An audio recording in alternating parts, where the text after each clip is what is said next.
Hello everyone. सो 3000 stitches, उसमें ये जो दूसरी कहानी है how to beat the boys. Beat का कोई भी मतलब हो सकता है। बीट का मतलब किसी को हराना भी हो सकता है, बीट का मतलब किसी को सचमुच पीटना भी हो सकता है। तो पढ़ने पे पता चलेगा कि how to beat the boys, लड़कों को कैसे हराया जाए, पराजित किया जाए, पीटा जाए, जो भी हो। देखते हैं। देखिए, रिसेंटली हाल ही में when I visited the US, यानी कि जब मैं यूएस गई, यूएस विजिट किया, I had to speak to a crowd of both students and highly successful people. देखिए, आई हैड टू का मतलब होता है कोई भी काम करना पड़ा, तो आई हैड टू स्पीक, मुझे बात करनी पड़ी, किससे? To a crowd. यहाँ स्पीक के साथ प्रेपोजिशन टू का इस्तेमाल हुआ है, तो मुझे क्राउड से बात करनी पड़ी। ऑफ बोथ, दोनों तरह के क्राउड से। कौन कौन से? Students and highly successful people, यानी कि कुछ स्टूडेंट्स भी थे और कुछ ऐसे लोग थे जो बहुत ज्यादा सक्सेसफुल थे। दोनों से मुझे बात करनी पड़ी। देखिए, I always prefer interacting with audience, या प्रेफर के साथ जेरेंड का यूज किया गया है। मुझे हमेशा पसंद है, मैं हमेशा पसंद करती हूँ, प्रेफर करती हूँ क्या? इंटरैक्टिंग विद ऑडियंस, कि ऑडियंस से मैं बात करूं, इंटरैक्ट करूं, बातचीत करूं। So I open the floor to questions. I open the floor to questions का मतलब है कि मैंने एक ऐसा सेशन रखा है कि आप अपने सारे सवाल मुझसे पूछ सकते हैं। इसको इस तरीके से कहा जाता है, आई open the floor to questions. ये जितने भी एडवांस इडियम्स या वर्ड्स है ना, ये मैं अपने बिजनेस इंग्लिश वाले सीरीज में चलाऊंगा, तो वहां से आप देख लीजिएगा, सबको मैं डिटेल में पढ़ाऊंगा। अब देखिए, after several questions were asked, या पैसिव है कि बहुत सारे सवाल पूछे गए। उसके बाद देखो, आफ्टर के साथ कितना अच्छा इन्होंने स्ट्रक्चर यूज किया। आफ्टर के साथ एक पैसिव स्ट्रक्चर यूज किया है। आफ्टर, किसके after? Several questions were asked, जब बहुत सारे सवाल पूछ लिए गए, उसके बाद a middle aged man stood to speak. एक मिडिल एज का कोई आदमी होगा। देखो, मिडिल एज्ड मैन, यहां एज्ड एडजेक्टिव का इस्तेमाल किया गया है। A middle aged man stood to speak, खड़ा हो गया बोलने के लिए। Ma'am, you are very confident, आप बहुत ज्यादा कॉन्फिडेंट है, यानी कि आपके अंदर आत्मविश्वास भरा हुआ है। And clear in communicating your thoughts, और अपने थॉट्स को कम्युनिकेट करने में आप बहुत साफ हैं। You are absolutely at ease while talking to us. At ease का मतलब होता है कि एकदम कूल, कहीं कोई टेंशन नहीं, बहुत ही कंफर्टेबल है। तो आप बहुत ही कंफर्टेबल होती हैं हमसे बात करने के समय।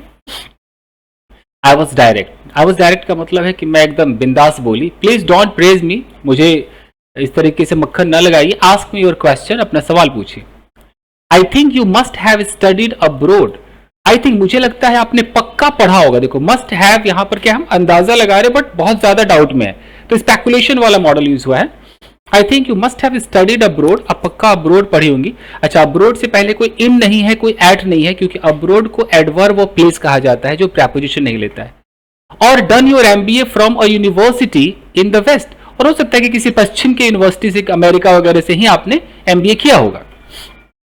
Is that what gives you such confidence, क्या वही है जो आपको इतना confidence, gives you such confidence, इतना आपको आत्मविश्वास देता है? ही आस्क्ड, उसने पूछा। विदाउट वेस्टिंग अ सेकेंड, बिना एक सेकेंड गवाए हुए, आई रिप्लाइड, मैंने जवाब दिया। It comes from my BVB, ये जो कॉन्फिडेंस है ये आता है मेरे BVB से।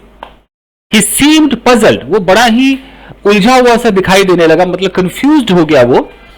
What do you mean my BVB, क्या कहना चाहती है आप? क्या है ये माई BVB? आई स्माइल, मैं मुस्कुराई। I am talking about the Basappa Veerappa Bhoomaraddi college of engineering and technology in Hubli, a medium-sized town in the state of Karnataka in India. India के कर्नाटका स्टेट में एक छोटा सा मतलब जो है मीडियम साइज टाउन, एक छोटे से टाउन में एक कॉलेज है जिसका नाम क्या है? बसप्पा वीरप्पा भूमरद्दी कॉलेज, जो इंजीनियरिंग और टेक्नोलॉजी का कॉलेज है, हुबली में है। मतलब ये कह रहा है कि हुबली एक जगह है, एक छोटा सा टाउन है, कहां पर? कर्नाटका में। कर्नाटका कहां? इंडिया में। तो वहां पर हुबली एक जगह, वहां पर एक कॉलेज है, मैं वहां से पढ़ी हूं, मैं वहां के बारे में बात कर रही हूं। I have never studied outside of India, मैंने इंडिया के बाहर कभी पढ़ाई की ही नहीं है। The only reason I stand here before you is because of that college. The only reason I stand here, एकमात्र कारण है मेरे यहां खड़े होने का, बिफोर यू आपके सामने, इज वो है बिकॉज ऑफ दैट कॉलेज, वो उस कॉलेज की वजह से है।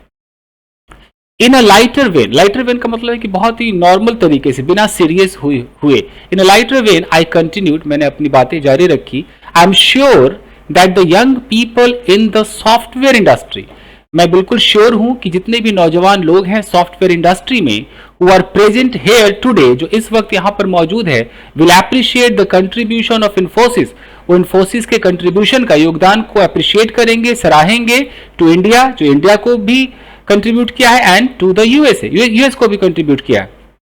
Infosys has made Bengaluru, Karnataka and India proud, Infosys ने पूरे बेंगलुरु को, कर्नाटका को, पूरे इंडिया को प्राउड फील कराया है। Had I not been in BVB, अगर मैं BVB में नहीं हुई होती, मतलब वहां से नहीं पास हुई होती, वहां नहीं पढ़ी होती, I would not have become an engineer, मैं इंजीनियर नहीं हुई होती।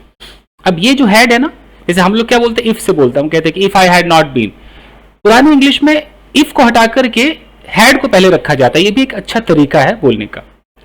If I wasn't an engineer, अब जैसे हम लोग कहते हैं इफ आई वरंट, यहां पर वॉजेंट कह दिया गया, तो स्पोकन में वॉजेंट चलता है, तो नॉवेल में कई बार स्पीकिंग वाला डाल देते हैं। If I wasn't an engineer, अगर मैं एक इंजीनियर नहीं होती, then I wouldn't have been able to support my husband, मैं अपने हस्बैंड को सपोर्ट करने योग्य न हुई होती। And if my husband didn't have his families banking, और अगर मेरे हस्बैंड को उनके परिवार का सपोर्ट ना होता, ही मे और may not have had the chance, उनके पास से चांस ना हुआ होता to establish Infosys at all, वो इन्फोसिस को खड़ा कभी नहीं कर पाते। इन दैट केस, उस हिसाब से, all of you wouldn't have gathered here today to hear me speak, तो उस हिसाब से अगर देखें तो आप में से कोई भी यहां पर इकट्ठा ही ना हुआ होता मेरे भाषण को सुनने के लिए। यहां तक एवरीवन क्लैप्ड एंड लाफ्ड, सारे लोगों ने तालियां बजाई और हंसा, but I really meant what I said, लेकिन मैंने वही कहा जो मेरा मतलब था। अब आगे पढ़ेंगे गाइस, तो इतना काफी है, इस सीरीज को भी आगे बढ़ाते हैं। ये 3000 स्टिचेस का है, दूसरी वाली जो कहानी है वो है। चलिए, thank you very much everyone.